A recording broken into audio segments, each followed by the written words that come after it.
Hello, everyone, and welcome to this month's Creatrix Conversations. I'm really excited to introduce my guest, Erin LaFaive of Full Circle Herbals. Thank you so much for being here today, Erin. It's lovely to see you and be here. Yeah, I'm really looking forward to our conversation about green witch gardening. Of course, it's very timely with this season. For us in the Northern Hemisphere, spring is here or soon to come. I know some people are still having some snow and colder weather, but soon enough, the earth will be ready for spring. And if you're joining us in the Southern Hemisphere, um, there's of course a whole different side of gardening that happens in the autumn. So there'll be something relevant for you in this conversation as well, I'm sure. I want to say that if you're new to this community, welcome. My name is Flora Ware, and it's been my pleasure to host this group in this online space since 2016. And I'm the founder of Earth Song Temple, which helps empower women to express their magic and to harmonize with sacred rhythms. And truly, gardening is one way that we can harmonize with nature and be in that relationship with the land.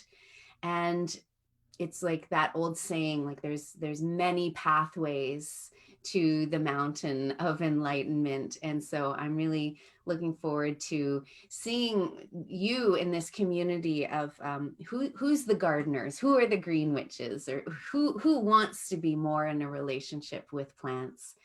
And these monthly Creatrix conversations are really to spark dialogue and to get some conversations going and to bring some inspiration. And so here we are. And often I'm doing these by myself as a solo. So I'm really excited to have this actually be a conversation with a guest. So, Erin, I would love you to start off by sharing what your early journey was. How did you discover your relationship with plants? How did you get started with herbalism? So tell us a story. Oh my goodness. Everybody always wants to know when that moment was that I knew, and I don't know. But I can Okay. tell you it's somewhere in my teen years, like 13 to 15 or something in that time period where I just knew like I seemed to always be focused on plants and I really wanted to get my hands on herbalism books. And I lived before the internet happened. So I remember card catalogs and Going to the library and yes, I was always like looking for the books, and in some ways I didn't really know what I was searching for, but I was coming across books about like self-sufficiency and Native American Indian history and goddess religions and spiritualities. So, I was always in that kind of realm, but I was always landing in the part of the book that was like the herbs. Tell me more about the herbs. And it just became like a self awareness that I was really searching for that. And yeah, I remember reading a book about dandelion root, sitting in my French class, trying not to do anything but read this book about herbs. And then I kind of knew, I think I'm a little bit more geared for this. Like, I look at me, my friends are coming into the classroom late because they don't want to be here, and I'm sitting here reading a book about herbs. And I've always been in connection with gardens because my family, my father especially, and his parents and my mother's parents were always had a garden. It was so normal for me to have that cycle by me, and I always wanted to see what was happening. So yeah, I was really. I had grandparents who had the beautiful flowers and such, and they were trying to show me the flowers, and I'm just like, only show me things that I can eat and like make something from. uh-huh. Like, I appreciate the flowers a lot more now, but I was so interested in what I could use. Um, and I didn't really know what to do with it though, because, I was, what can I do with this for a career? Or, you know, are these really even safe to use? How come nobody uses this stuff anymore? Why, why don't, I was very cautious and very, very cautious, but very curious. Yeah, love that. Which is probably a good way to be, keep that curiosity, but also being cautious, because of course, when we get into wild foraging, we want to be really sure what we are ingesting. So I just love your story because it feels very similar to mine. I mean, obviously I had parents that were into plants who named me Flora. And I was the same, just growing up with a vegetable garden, and flowers was just normal, was just what it was.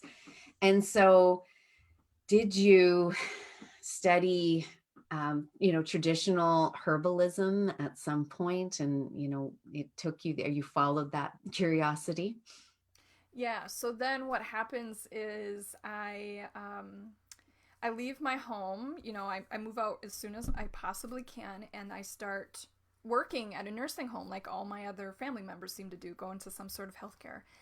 And I realized quickly, like, this is like really hard emotionally for me, and I need to do something that I love. And that's when I just thought, what would I do that I loved? And it was plants. And I thought, oh, greenhouse.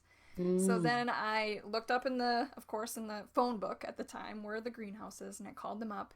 And it just so happens that was a perfect time to call them because it was when they start. They start kind of really early spring when people aren't thinking about stuff. And so I get hired there and I work full time there, and I just love it, love it, love it.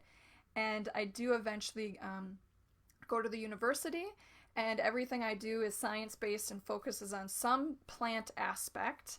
Yeah, I go on to my master's degree in environment and resources, or something it's called, environmental studies. And Hmm. then I get a job as a horticulture educator, and eventually tell myself I need to take some herbal workshop courses and really get into the herbalism, because I've done all the science plant stuff. Now I need to, like, how do I use this? And I have a lucky that I had an herbalist in the area, very well respected and had lots of experience. So I start with her and take some workshops, and then eventually enroll in her year-long master herbalism certificate. I finished that, and then year a few years later, I do Rosemary Gladstar's online certificate as well. So Mm. yeah, Amazing. Amazing. I love knowing more about your background, and that the traditional routes that we can take in learning. But I also know that you came to understand that you had a very intuitive connection with the plants, and that plant communication that isn't always talked about in those traditional schools. So I'd love you to share a bit more about that. yeah. The My instructor Gigi and Rosemary Gladstar, they both talk about those, the intuitive parts of it, or getting in relationship with the plants.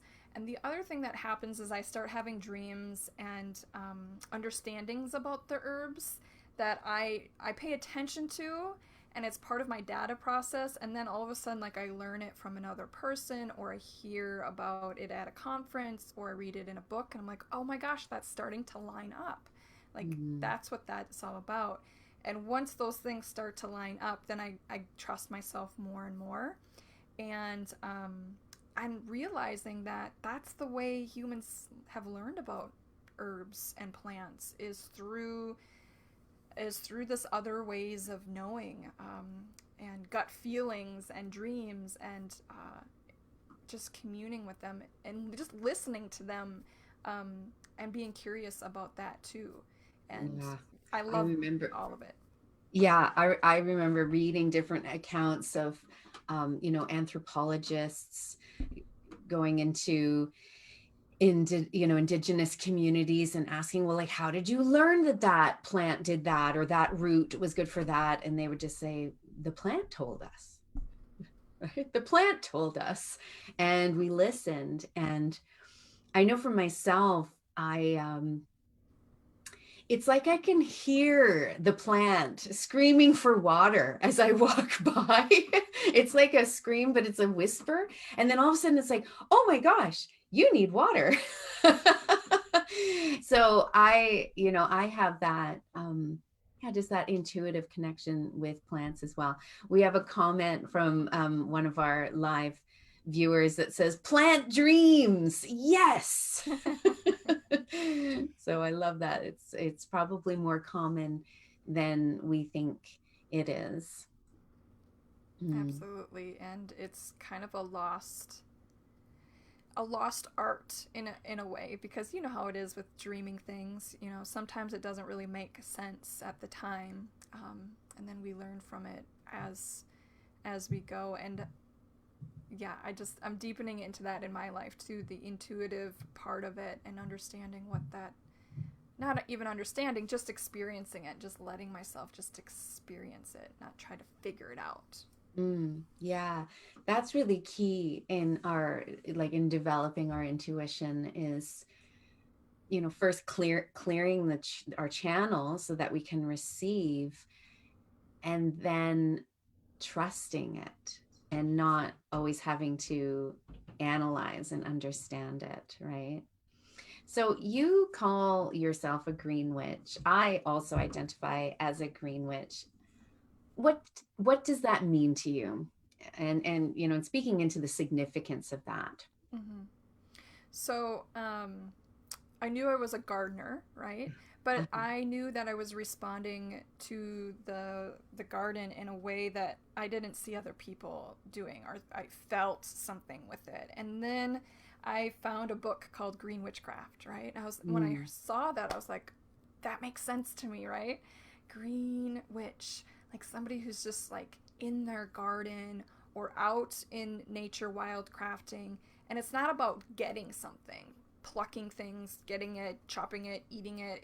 It's even more than that. It's a connection and a listening, and realizing that I am on the same level as these beings that I'm taking things from, and mm, offering my gratitude and prayers and dedication and offerings to them as well. So to me, that's what the green witch is. There's a reciprocity there, mm, that it's not just about what humans can get from the garden or the wild places.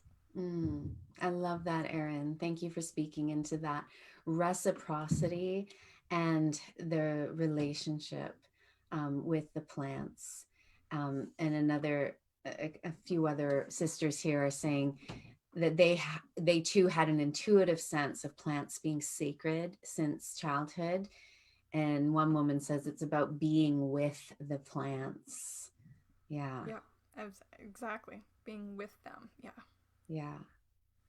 So, and okay, we have another comment, treating them as the live creatures they are. Yeah, that's really important too. It's like we understand on some level that the plants are alive, but we seem to, at least en masse at a society level, it's like animals are alive in the way that we can really understand ourselves as alive. And then it's like the plant kingdom and the mineral kingdom, like they don't, there's not a really respect of them being living. And yet we are now seeing the result of decades of people eating food products instead of whole foods, and more like dead foods rather than living foods. So yeah, that's I think a whole other conversation about how we consume and everything. um so it sounds like your love has really been, like you said earlier, what can I eat, and what is like, like really that, at least initially, was like the usefulness. Like at first you were like, flowers, yeah, they're pretty, but what use do they have? So with herbs, what defines a herb? That's a big Okay. that's a big one too. But um some of the definitions are anything that is like useful. You use the flower and the leaf as spices and culinary and things that are used in smaller amounts, right? For me, herbs are like anything that I can use for spiritual, mental, emotional health. So a lot of people will think of herbs as just the smaller plants, things you can put in the containers and stuff, but I incorporate the trees because there's all sorts of things that trees and shrubs can do as well.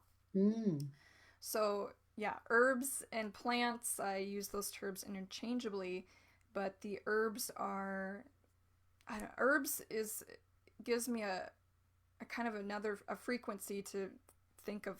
For me, it's like in relationship with them, these herbs, these medicines that I'm using for things I'm using that are not necessarily food, nutrition, but although plants or herbs have lots of nutrition in them, but Right. herbs also have these antimicrobials and probiotic, prebiotic things in them that we can get at a much smaller level than the bulk foods that we kind of have to eat for the nutrition part of it.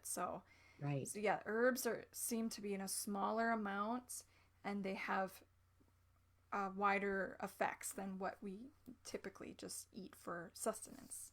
Yeah, they pack a punch, right? They're like Mm-hmm. they're potent.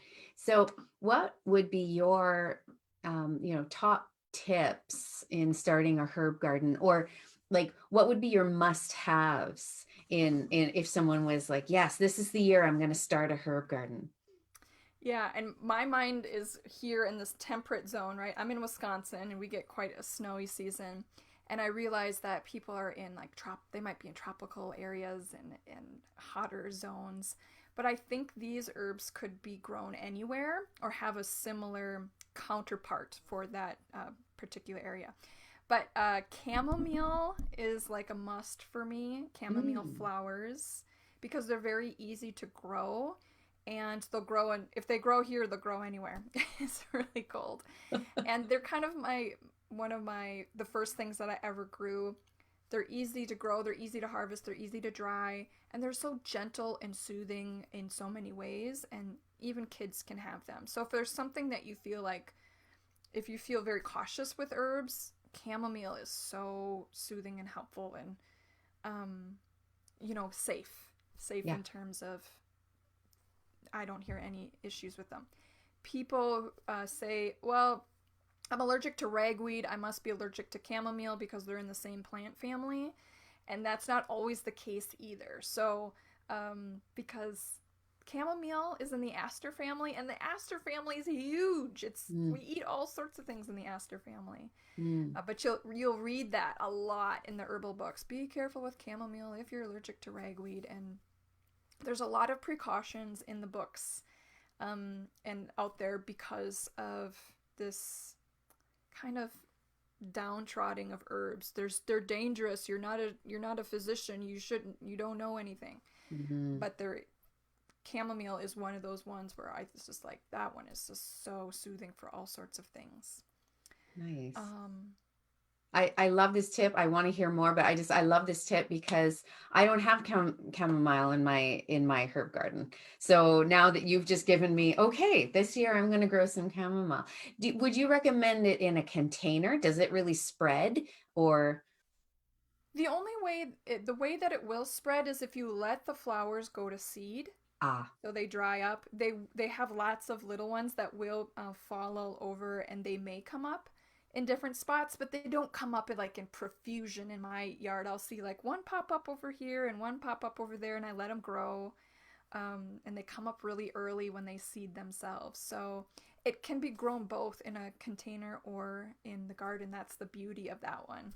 okay, great. Mhm. So what, yeah, Okay, yeah, what are your another other one. top herbal suggestions? Another one is a flower too, and super easy to grow. Very easy to grow. Calendula, or Mm, some people say calendula, or it's also called pot marigold. So depending where you are, there's kind of some really three popular names for that one. And it's super resinous and sticky, Another one that's easy to grow, pick, and dries very well. And you can make a salve out of it that's really, or an herbal oil that's really soothing. It's so soothing to the skin. And you can eat the petals. You can add them to anything. You can add them to your salads on top of like baked goods, and they have this beautiful color, Yeah. and they're rich and Golden yellow, right? Yeah, like there's the some that are a little orange as well. So those are two. And that one, it doesn't. If you let the seed pods stay, yes, you will get it will reseed itself and come up. But nothing that seems like it's the ones that grow underground that you've got to be worried about. So I would recommend everybody have some sort of mint at their fingertips, but it will sprout itself underground, and a container is really helpful for that one if you're really worried about it moving around. mm. But mint is so helpful for digestive things, and usually can really calm a person if they just smell it. Hmm. So chamomile or chamomile, calendula or calendula. I had never heard anyone say it that way, but yeah, that's great. And mint. And those are Yeah. your top three?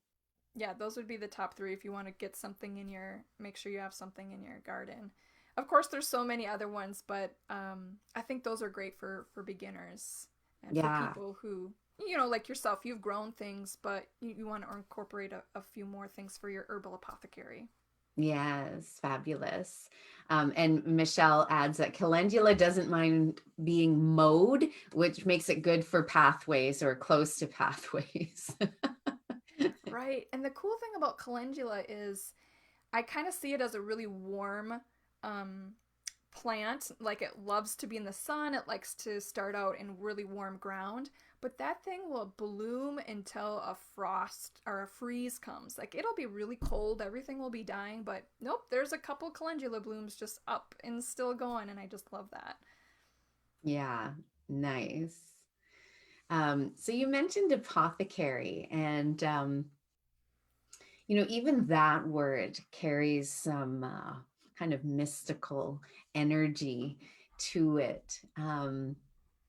And even like as we're talking like green witch gardening, like I picture like bundles of herbs drying in like this, like I don't know, this beautiful space, and like a mortar and pestle, and um yeah, I don't know, I just feel like I want you to kind of take us into some of that, some of the ways that you, I guess maybe we're already moving into, yeah, how do you work with and prepare, you grow the plant, and then what do you do with the herb? Mm-hmm.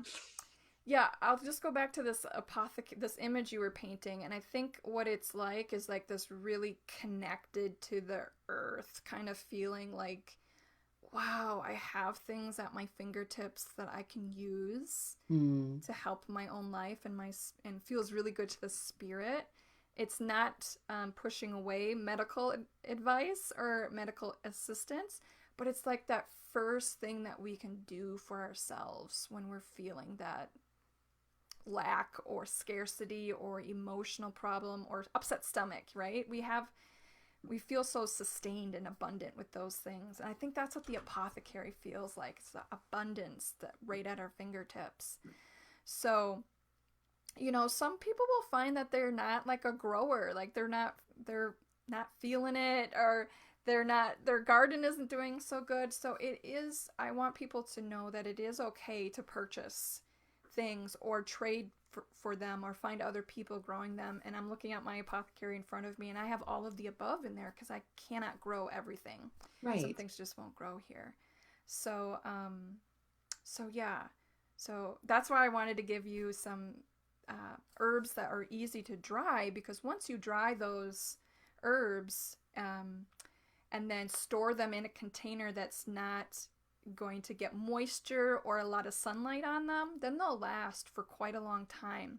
With the exception of calendula, you will know if calendula goes bad because it'll literally turn from like the white to golden, or yellow to golden, and it'll turn to white. It'll like Oh. lose its color. Mm. And usually within about a year or so, you can see it doing that. So that's the only one that's like really visible if it goes bad, just meaning it's losing its plant constituents that we want to use.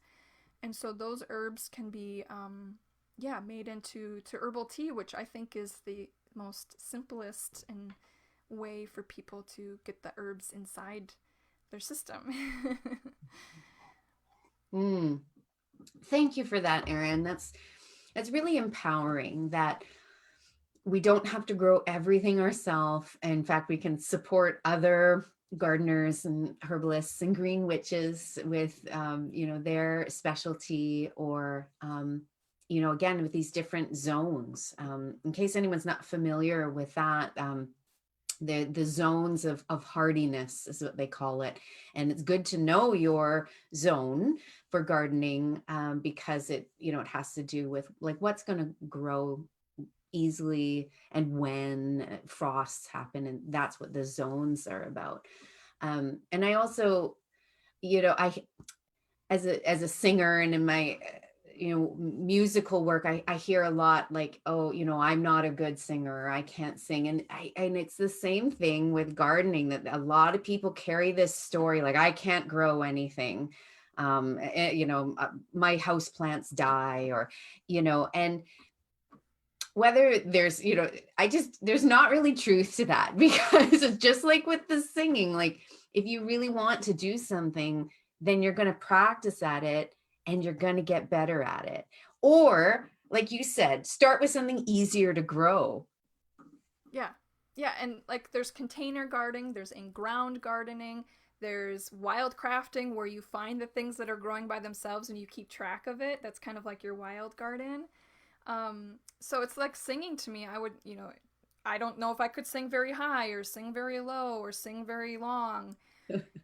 And it's the same with plants. Like I can't keep an aloe plant alive. I don't know why. I don't know what it is. The aloe, but it doesn't mean I'm a bad green witch or an herbalist. It just means I haven't figured out the aloe. Right. Yeah. Yeah. So thank you for that. This is really good, I think, for people to hear.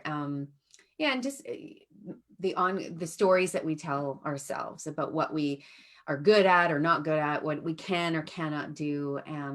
If you feel a passion, if you're here watching this, something has drawn you to this. Not everyone's going to tune in to something called green witch gardening. So what is it? And even like Erin suggested, even if you didn't grow everything yourself, but you're feeling like you want to get your hands in the herbs and make your own tea blends and different things, and find some good sources and get started. So you mentioned a wild garden, and I know that wild foraging is, well, it's something that we've done as the human species since time immemorial.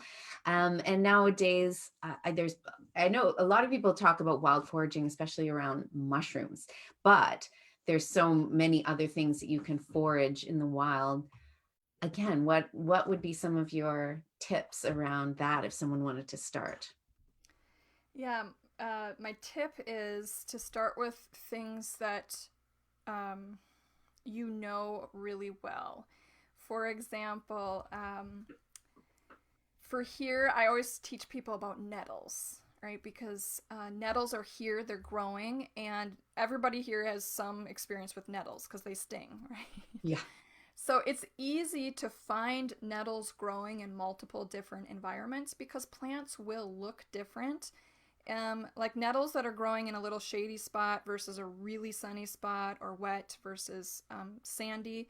They Mm. kind of have some differences that show up, and that can confuse people. Like, well, is that is or is that not? Mm. And so, if there's something that's really common in your area that you know people forage for, that's a really good one to start with because you'll find it in a lot of places. You'll probably easier to find people who could show it to you. And then people will say, well, how will I know I'm picking the right thing? And you'll get to a point where you know it, like you know what a tomato looks like. Like when Right. you go to a store, you pick up a tomato, and if somebody said, "Are you sure? Are you sure that's a tomato?" Like you're like, "Yeah, this is. I know. I can smell it. I can take. It's a tomato." Like that's how you'll feel when you're doing wild foraging. You'll come to a point where you're like, "That is obviously, nettle, for example." So you get to a place where it's so obvious to you, and when you get to that place, then hey, I can harvest that. Love it. Great advice. Again, what I'm hearing again is start simple, start with something that's common, something that's local, and to gain your confidence in it. And in the example I gave with mushrooms, there is a very valid reason for caution. There are poisonous mushrooms, and so you don't want to go to that advanced level too soon. I imagine, joining, like going with someone who's more experienced, right? That would be another wonderful way to start. um, so that's yeah, so that's fantastic. So, Erin, you have a wonderful new e-course called Herbal Pathways, and in it, people can discover their Herbal Pathways archetype, and it's a wonderful introduction to all of this. So, tell us a bit more about Herbal Pathways.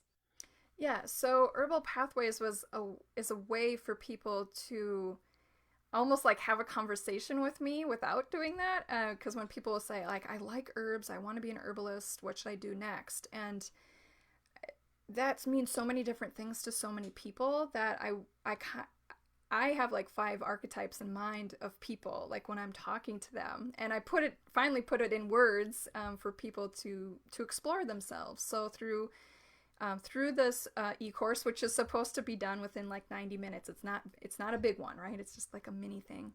You get a chance to explore what your story is and go back into some of your memories, your likes, your desires, and also to kind of pinpoint, where what you like to do.